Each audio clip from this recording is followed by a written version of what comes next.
ఇదేంటంట, అదేంటంట, అసలు యేసన్ గారు ఉన్నప్పుడు ఇంత సౌండ్ ఆడుందంట.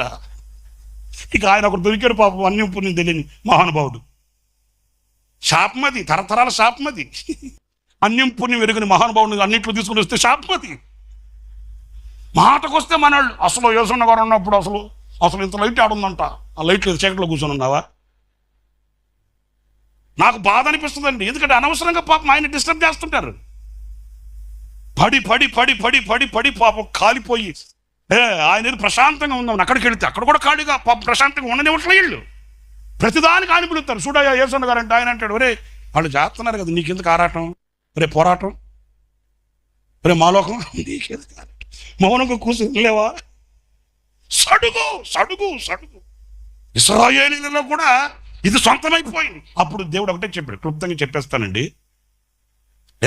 ఏంటి సనుగులంతా పని చేయండి. కాదు ప్రభు,